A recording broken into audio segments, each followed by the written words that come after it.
नमस्कार। समसामयिक विषयों पर आपके पसंदीदा कार्यक्रम विशेष में आपका स्वागत है। मैं हूं वैभव राज शुक्ला। भारतीय धर्म और दर्शन में योग का बेहद खास महत्व है। आध्यात्मिक ऊर्जा के साथ ही शारीरिक और मानसिक स्वास्थ्य के लिए योग के महत्व को सभी दर्शनों और संप्रदायों में खुले मन से स्वीकार किया गया है। दरअसल योग एक शारीरिक, मानसिक और आध्यात्मिक अभ्यास है जो लोगों को शांति, आत्मविश्वास और ताकत तो देता ही है, इसके साथ ही इंसान को प्रकृति से भी जोड़ता है। योग का मतलब ही है जुड़ना। आज की भागम भाग और तनाव भरी जिंदगी में दुनिया भर में लाखों लोग गंभीर बीमारियों, मानसिक तनाव और डिप्रेशन के शिकार होते जा रहे हैं। ऐसे में योग सबसे बड़ा साधन है तन और मन को स्वस्थ रखने का। भारत शुरू से ही योग गुरु रहा है। भारत में योग की परंपरा सदियों पुरानी है। भारत हमेशा योग का प्रचार प्रसार दुनिया भर में करता रहा है। योग के इस प्रचार को और प्रकार को वैश्विक स्तर पर पहचान तब पुख्ता हुई जब प्रधानमंत्री नरेंद्र मोदी की पहल पर 2014 में संयुक्त राष्ट्र महासभा ने हर साल 21 जून को अंतर्राष्ट्रीय योग दिवस मनाने का ऐलान किया।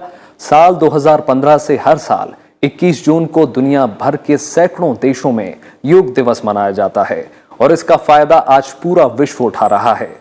आज विशेष में हम बात करेंगे अंतर्राष्ट्रीय योग दिवस की, जानेंगे योग के इतिहास को, साथ ही साथ जानेंगे विश्व भर में योग की बढ़ती लोकप्रियता और योग के अनेक प्रकारों को। तो आइए शुरू करते हैं आज का विशेष।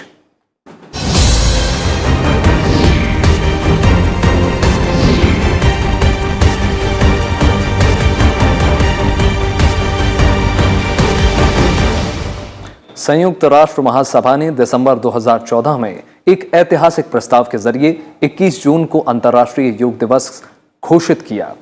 इसके लिए कोशिशें तो काफी पहले से चल रही थी, लेकिन प्रधानमंत्री नरेंद्र मोदी ने सितंबर 2014 में संयुक्त राष्ट्र महासभा में अपने भाषण में योग पर काफी जोर दिया, जिसके बाद संयुक्त राष्ट्र ने इसे अंतर्राष्ट्रीय दिवस घोषित कर दिया।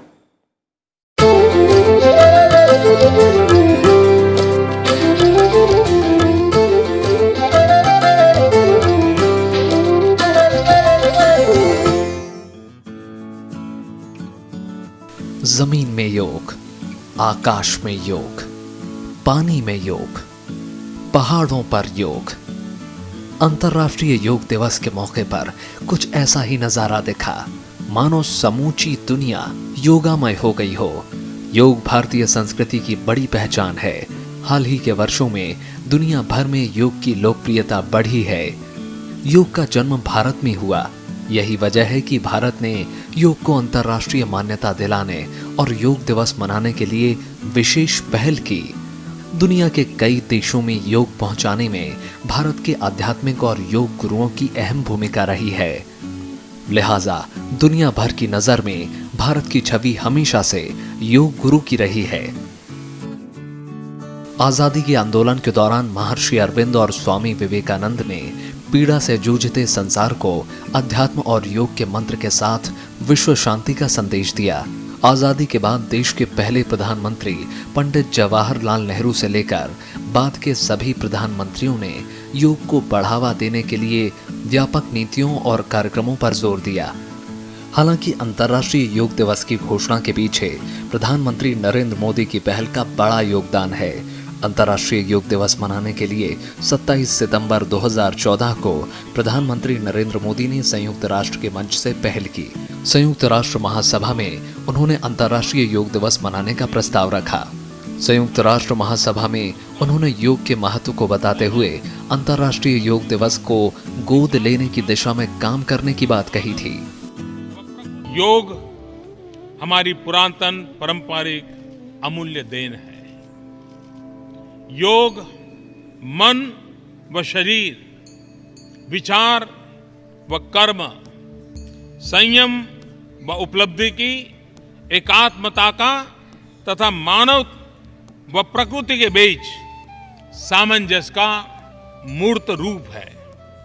यह स्वास्थ्य व कल्याण का समग्र दृष्टिकोण है। योग चिकित्सकों और आध्यात्मिक गुरुओं समेत दुनिया भर के देशों ने प्रधानमंत्री नरेंद्र मोदी के प्रस्ताव को भरपूर समर्थन दिया। इसके बाद 11 दिसंबर 2014 को संयुक्त राष्ट्र में अंतर्राष्ट्रीय योग दिवस के प्रस्ताव को मंजूरी दी। संयुक्त राष्ट्र महासभा के 193 देशों में से 175 देश इस प्रस्ताव के सह प्रयोजक बने। इनमें अमेरिका, कनाडा और चीन जैसे देश भी शामिल थे। संयुक्त राष्ट्र की महासभा में किसी भी प्रस्ताव को इतनी बड़ी संख्या में मिला समर्थन अपने आप में एक रिकॉर्ड बन गया। पूरी दुनिया में योग की बढ़ती लोकप्रियता को देखते हुए संयुक्त राष्ट्र में 90 दिनों के भीतर पूर्ण बहुमत से अंतर्राष्ट्रीय योग दिवस प्रस्ताव पारित हुआ, जो ऐतिहासिक है। संयुक्त राष्ट्र में किसी भी अंतर्राष्ट्रीय दिवस को मान्यता देने के लिए यह सबसे कम समय था। तो 11 दिसंबर 2014 को हमारे माननीय प्रधानमंत्री जी ने जो है ये प्रस्ताव रखा था संयुक्त राष्ट्र संघ के समक्ष। तो उस वक्त जो है ये पारित हुआ और उसमें जो है लगभग 170 से ज़्यादा देश जो हैं उन्होंने जो है इसका समर्थन किया और जो है ये घोषणा की गई कि 21 जून जो है, क्योंकि 21 जून जो है पूरे वर्ष में जो है सबसे लंबा दिन होता है, ठीक है। तो इस दिन को जो है योग दिवस के रूप में जो है अंतर्राष्ट्रीय योग दिवस के रूप में जो है इसकी घोषणा की गई। दिसंबर 2014 में जब ये अंतर्राष्ट्रीय योग दिवस की जब घोषणा की गई थी संयुक्त राष्ट्र संघ से, उसके बाद प्रथम बार जो है 2015 में जो है 21 जून को जो है यहाँ राजपथ के ऊपर जो है किया गया था। और उसके बाद जो है क्रमशः हर साल जो है इसका जो है और ज़्यादा व्यापक स्तर पे जो है किया जा रहा है। अंतर्राष्ट्रीय दिवस के लिए 21 जून का चयन इस वजह से किया गया क्योंकि 21 जून उत्तरी गोलार्ध का सबसे लंबा दिन है। भारतीय मान्यताओं के मुताबिक इसे ग्रीष्म संक्रांति का दिन माना जाता है। आम दिनों के मुकाबले 21 जून को सूरज की किरणें ज्यादा देर तक धरती पर रहती हैं, जिसके कारण दिन बड़ा होता है। योग में इस घटना को संक्रमण काल कहते हैं। संक्रमण काल में योग करने से शरीर को बहुत फायदा मिलता है। 21 जून को अंतर्राष्ट्रीय योग दिवस घोषित किए जाने के बाद योग सरकार के एजेंडे में प्रमुखता से शामिल हो गया। 2015 में मानव संसाधन विकास मंत्रालय ने NCERT के पाठ्यक्रमों में योग को शामिल किया। केंद्रीय विश्वविद्यालयों में योग विभाग खोलने की घोषणा की गई। भारत की संस्कृति यदि खूबियों का खान है तो योग इसकी सबसे बड़ी और सशक्त पहचान है। सरहदों के दायरों को छोड़कर पूरी दुनिया में आज योग का परचम लहरा रहा है। योग के जरिए भारत की गौरवशाली संस्कृति और सभ्यता को एक नया आयाम मिल रहा है। दुनिया भर के तमाम देशों की भागीदारी से ये साफ है कि भविष्य में योग वैश्विक समरसता, शांति और सौहार्द का महत्वपूर्ण माध्यम बन सकता है। Bureau report, Rajya Sabha TV. अंतर्राष्ट्रीय योग दिवस दुनिया भर में मनाया जाता है। इस दिन को लोग योग, मेडिटेशन, वाद विवाद, चर्चा और अनेक तरह की सांस्कृतिक प्रदर्शन के अभ्यास के रूप में मनाते हैं। प्रधानमंत्री नरेंद्र मोदी की पहल पर शुरू हुआ अंतर्राष्ट्रीय योग दिवस न सिर्फ योग के प्रति लोगों को जागरूक बना रहा है, बल्कि साल दर साल दुनिया भर में योग का विस्तार भी कर रहा है। आइए एक नजर डालते हैं अंतर्राष्ट्रीय योग दिवस के अब तक के सफर पर।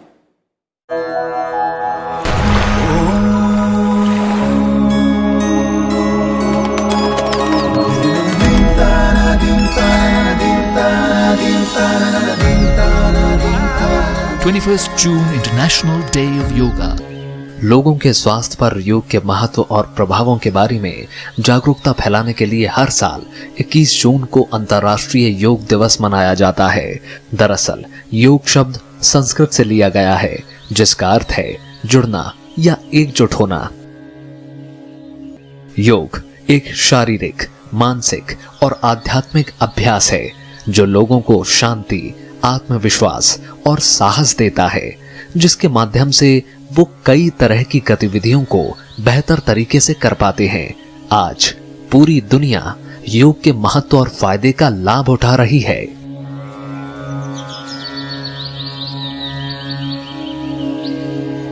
साल 2014 में संयुक्त राष्ट्र महासभा द्वारा अंतर्राष्ट्रीय योग दिवस की घोषणा करने के बाद से हर साल 21 जून को पूरी दुनिया में अंतर्राष्ट्रीय योग दिवस मनाया जाता है। इसके साथ ही योग को लेकर लोगों में जागरूकता फैलाने के लिए हर साल एक थीम भी तय की जाती है। इस साल 5वें अंतर्राष्ट्रीय योग दिवस की थीम है क्लाइमेट एक्शन, यानी पर्यावरण के लिए योग। इस बार योग के जरिए प्रकृति और पर्यावरण के प्रति लोगों को जागरूक बनाने की कोशिश की गई है। अंतर्राष्ट्रीय योग दिवस के मौके पर लोगों को योग के फायदे, योग के महत्व और योग करने का सही तरीका बताकर स्वस्थ रहने के लिए योग अपनाने की अपील की गई है। इस वर्ष जो थीम है वो है योगा फॉर क्लाइमेट एक्शन, मतलब पर्यावरण को जो है कैसे सुरक्षित किया जा सकता है, या पर्यावरण में जो दुष्परिवर्तन हो रहे हैं उनसे जो है हम कैसे अपने आप को बचा सकते हैं। पहली बार 21 जून 2015 को अंतर्राष्ट्रीय योग दिवस मनाया गया। साल 2015 में इसकी थीम थी सद्भाव और शांति के लिए योग। पहले योग दिवस पर भारत ने 2 शानदार रिकॉर्ड बनाए।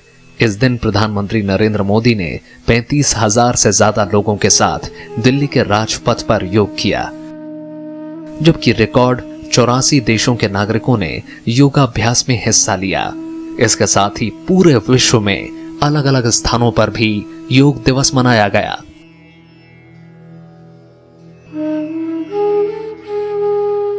वहीं साल 2016 में अंतर्राष्ट्रीय योग दिवस की थीम थी कनेक्ट द यूथ, यानी युवाओं की अधिक से अधिक सक्रिय भागीदारी सुनिश्चित करना और उन्हें योग से जोड़ना।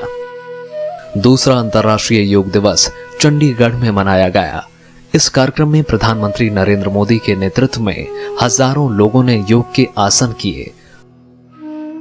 साल 2016 में राजकोट में 2000 गर्भवती महिलाओं ने एक साथ योगाभ्यास करके नया रिकॉर्ड रचा। तो वहीं भारतीय नौसेना के एयरक्राफ्ट करियर INS विराट पर भी योग का खास आयोजन किया गया।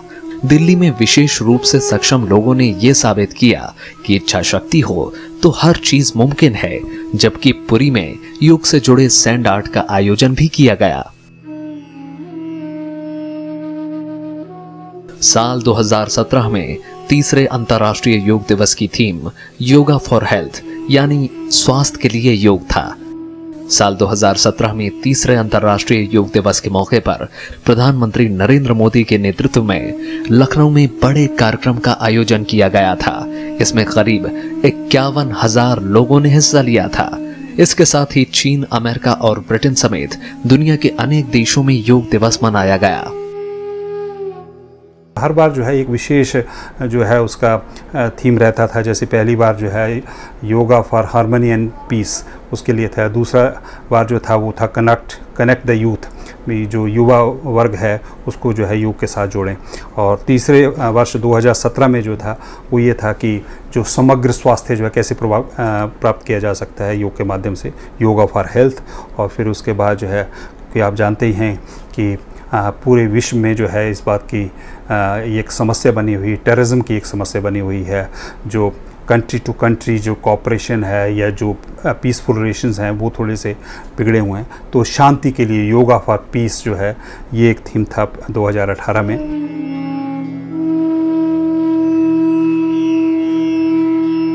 इक्कीस जून 2018 को चौथा अंतर्राष्ट्रीय योग दिवस देहरादून में मनाया गया। चौथे अंतर्राष्ट्रीय योग दिवस की थीम थी योगा फॉर पीस, यानी शांति के लिए योग। प्रधानमंत्री नरेंद्र मोदी के नेतृत्व में 50,000 से ज्यादा लोगों ने योगाभ्यास किया। चौथे अंतर्राष्ट्रीय योग दिवस का आयोजन भारत समेत दुनिया भर के करीब 190 देशों में किया गया। विश्व में जो है जहाँ जहाँ भी हमारी जो गवर्नमेंट ऑफ इंडिया के एम्बेसी है, कंसुलेट है, वहाँ थ्रू एम्बेसी जो भी कार्यक्रम पब्लिकली वहाँ ऑर्गेनाइज हो रहे हैं, हमारी जो एम्बेसी है वहाँ सपोर्ट कर रही है और बड़े स्तर पर। और जो भी कार्यक्रम हो रहे हैं सारे जगह के कार्यक्रमों की रिपोर्टिंग भी जो है एम्बेसी को होती है। उसके माध्यम से हमें डाटा मिलता है और एक जनरेट हो रहा है कि पूरे विश्व में उस दिन कितने लोग योगाभ्यास किए। दरअसल अंतर्राष्ट्रीय योग दिवस मनाने का उद्देश्य लोगों को योग के फायदे के बारे में जागरूक करना और उन्हें प्रकृति से जोड़े रखना है। इसके साथ ही पूरे विश्व में विकास और शांति के प्रचार प्रसार को बढ़ावा देने और स्वास्थ्य समस्याओं को कम करना है। Bureau report, Rajya Sabha TV. Bharat और पूरी दुनिया भी योग के जरिए पूरी तरह से जुड़े हुए हैं। विश्व गुरु के तौर पर भारत ने योग का अमृत दुनिया के साथ बांटा है। भागदौड़ और जीवन शैली में गिरावट की वजह से दुनिया भर में लोग बीमारी और कई तरह की शारीरिक और मानसिक समस्या से जूझ रहे हैं। जीवन की कठिनाइयों का हल तलाशने और शांति पाने में योग ने सबसे ज्यादा मदद की है। भारत में योग भी पर्यटन को बढ़ावा देता है। योग के प्रसार की वजह से दुनिया के तकरीबन सभी देशों के सैलानी खासतौर पर योग सीखने भारत का रुख करते हैं।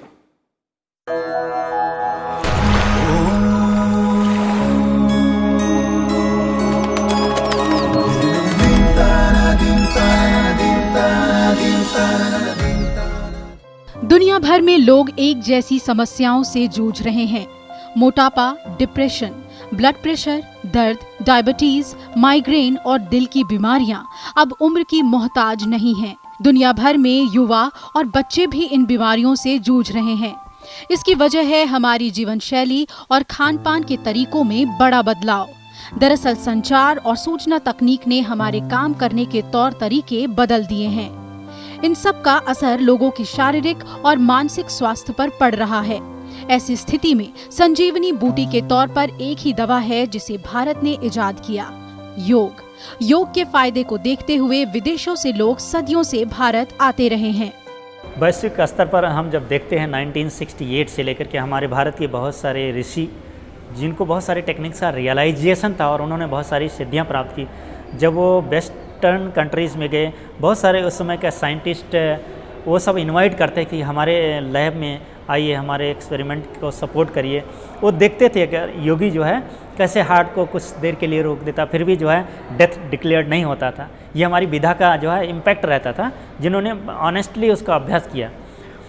स्वामी विवेकानंद हुए, परमहंस योगानंद जी हुए, ये लोग जा करके जो है 18th सेंचुरी में, 17th सेंचुरी 18th सेंचुरी में भी जा करके उन्होंने जो है वेस्टर्न जगत को ये रियलाइज़ करवाया कि योग की ऐसी ऐसी विधाएं हैं जिसका अभ्यास करने से हम जो है जो सेट नॉर्म्स है मेडिकल साइंस की, उसको एक तरह से चैलेंज उन्होंने किया। विदेशों में योग का प्रचार प्रसार बहुत पहले से होता आया है, लेकिन आधुनिक युग में विदेश में इसकी महत्ता और इससे जुड़ाव पहले से अधिक हुआ है। भारत सरकार योग के प्रचार प्रसार में बड़े पैमाने पर नीतियां बना रही है ताकि योग के जरिए लोगों को रोजगार भी हासिल हो। एसोचैम के मुताबिक 53% भारतीय कॉरपोरेट कर्मचारी जिम की जगह योग को प्राथमिकता देते हैं। वहीं सिर्फ भारत में इसकी बढ़ती मांग की वजह से 35% अधिक योग प्रशिक्षकों की जरूरत पड़ेगी, यानी रोजगार के इतने मौके बढ़ेंगे। वहीं दुनिया में भी योग उद्योग के तौर पर स्थापित हो चुका है, जिसका दुनिया के जीडीपी और रोजगार में 9 से 10% का योगदान है। योग को सरकारी स्तर पे अगर देखा जाए जो प्रयास किए गए हैं, तो भारत सरकार की तरफ से जो है योग के लिए पॉलिसी सपोर्ट, जैसे मैंने आपको बताया कि पहले से रही है, परंतु ये जब आयुष मंत्रालय बनने के बाद या इससे पहले जो है जब आयुष विभाग था स्वास्थ्य मंत्रालय के अंतर्गत, तब से जो है सरकारी स्तर पे जो है काफ़ी अच्छे प्रयास हुए हैं। आज हमारे पास जो है योग रिसर्च काउंसिल भी है, central council for research in yoga and naturopathy. हमारे पास जो है राष्ट्रीय योग संस्थान भी है, Morarji Desai national institute of yoga, जो कि दिल्ली में ही है। इसी प्रकार से जो दूसरे जो संस्थान हैं वहाँ पे भी जो है योगा की जो है शिक्षा दीक्षा और ये विभिन्न प्रकार के जो पाठ्यक्रम जो है वो चलाए जाते हैं। दुनिया के तमाम देशों में योग केंद्र खुल रहे हैं, जहां से बड़ी तादाद में लोग योग सीखने भारत आ रहे हैं। साथ ही भारत से भी योग प्रशिक्षकों की मांग दुनिया भर में बढ़ी है। इसके अलावा भारत के पर्यटन में योग की वजह से काफी बढ़ोतरी हुई है। वेलनेस इंडस्ट्री में भारत सबसे आगे बढ़ता जा रहा है। योगा रिट्रीट के नाम से भारत में कई जगह योग टूर पैकेज सैलानियों को अपनी ओर आकर्षित करती है। योग राजधानी के नाम से दुनिया में मशहूर ऋषिकेश में गंगा के किनारे, केरल के वर्कला में समुद्र के किनारे, मनाली में बर्फ की सफेदी के बीच और कर्नाटक के मैसूर में हर साल योगा रिट्रीट का आयोजन किया जाता है, जिसमें कई विदेशी सैलानी शामिल होते हैं। भारत में कई प्राचीन योग संस्थान हैं जो योग शिक्षा के लिए दुनिया भर में सबसे ज्यादा मशहूर हैं। इसमें खासतौर पर बिहार के मुंगेर का बिहार योग विद्यालय, ऋषिकेश का परमार्थ निकेतन आश्रम, मैसूर का अस्थाना योग संस्था और बेंगलोर स्थित आर्ट ऑफ लिविंग काफी प्रतिष्ठित योग शिक्षा केंद्र हैं। योग पर्यटन को और बढ़ावा देने के लिए भारत सरकार ने अतुल्य भारत अभियान के साथ योग को जोड़ दिया है। इनक्रेडिबल इंडिया योग दुनिया भर में युवाओं को भारत की ओर खींच रहा है। जो युवा एडवेंचर के साथ भारतीय योग और आध्यात्म को गहराई से सीखना चाहते हैं। अंतर्राष्ट्रीय योग दिवस की वजह से दुनिया भर में योग को लेकर उत्सुकता और जानकारी बढ़ी है, जिसका फायदा भारत को पर्यटन और रोजगार के क्षेत्र में मिलने की संभावना बढ़ गई है। Bureau report, Rajya Sabha TV. योग के अनेक आयाम और प्रकार हैं। ऐसे में योग का सबसे महत्वपूर्ण आयाम समझना जरूरी है और वो है इसका तरीका।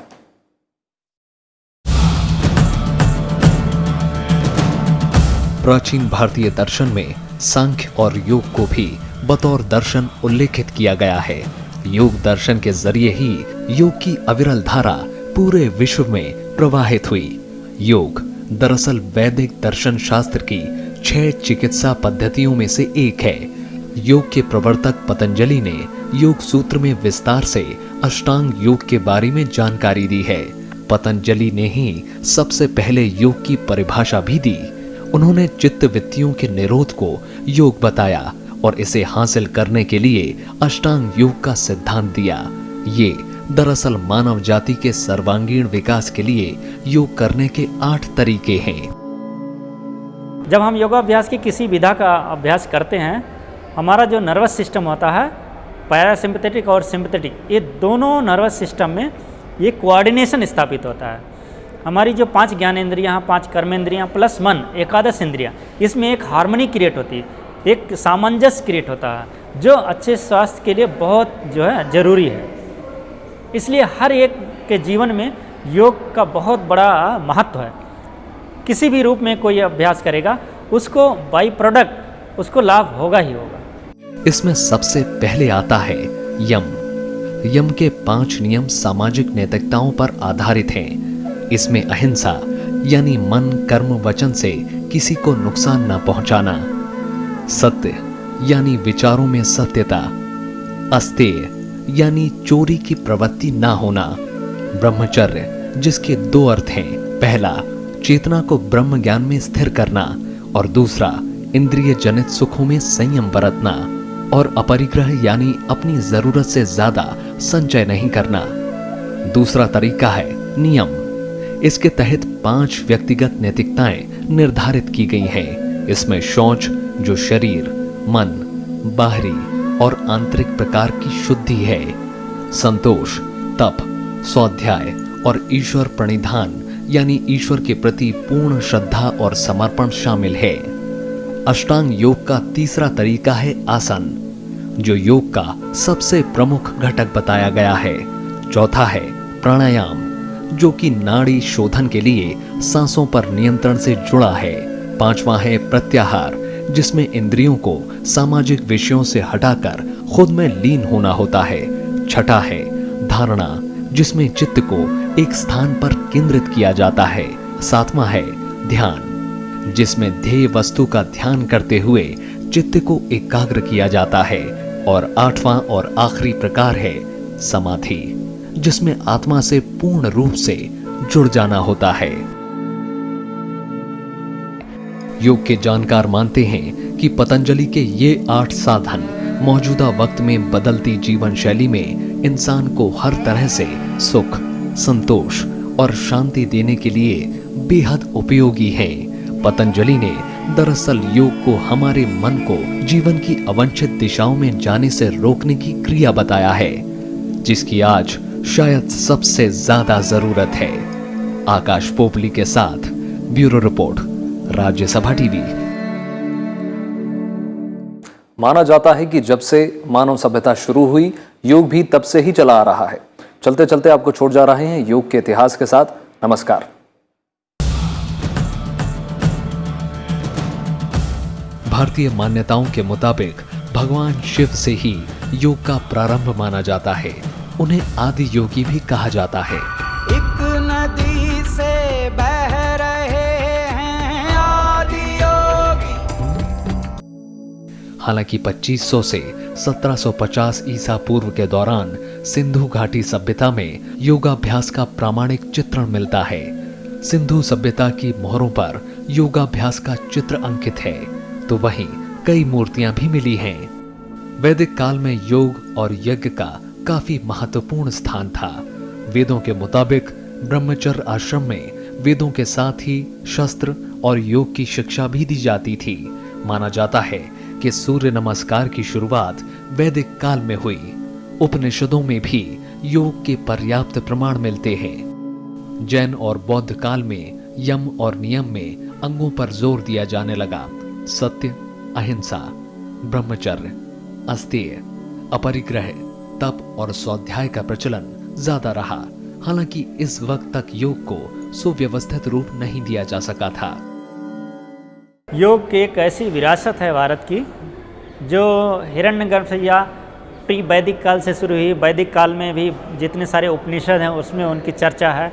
योग कहाँ कहाँ है, किस रूप में पाया जाता, उसका स्वरूप था क्या था उस समय। उसके बाद में हमारा आता है पोस्ट वैदिक पीरियड, जिसमें पतंजलि और सारे लोग आते हैं और उन्होंने जो कंपाइल किया पतंजलि योग सूत्रों के नाम से 195 ऐसे सूत्रों का कंपाइलेशन किया, जिनके 4 जो है ऐसे अध्याय हैं जिसमें हम समाधिपाद, साधनपाद, विभूतिपाद और कैवल्यपाद ऐसा जिसका जो है हम देखते हैं उसमें क्लासिफिकेशन। पहली बार 200 ईसा पूर्व में महर्षि पतंजलि ने वेदों में बिखरी योग विद्या का वर्गीकरण कर योग सूत्र नामक पुस्तक लिखी। पतंजलि के बाद योग का प्रचलन बढ़ा। यौगिक संस्थानों, पीठों और आश्रम बनने लगे जिसमें राजयोग की शिक्षा दी जाती थी। योग को बढ़ावा देने में सिद्ध, शैव, नाथ, वैष्णव और शाक्त आदि संप्रदाय के सन्यासियों का भी काफी योगदान रहा। आधुनिक काल में योगाचार्य रमन महर्षि, रामकृष्ण परमहंस, परमहंस योगानंद और विवेकानंद ने राजयोग के विकास में महत्वपूर्ण भूमिका निभाई। ये ऐसा समय था जिसमें वेदांत, भक्ति योग, नाथ योग या हठ योग काफी फला फूला। स्वामी विवेकानंद, टी कृष्णमाचार्य, स्वामी अरविंदो, महर्षि महेश योगी, BKS अयंगर, स्वामी सत्येंद्र सरस्वती जैसे महान हस्तियों ने भारत से बाहर भी योग को लोकप्रिय बनाया। योग की कई पद्धतियां हैं जिसमें यम, नियम, आसन, प्राणायाम, प्रत्याहार, धारणा, ध्यान और समाधि प्रमुख है।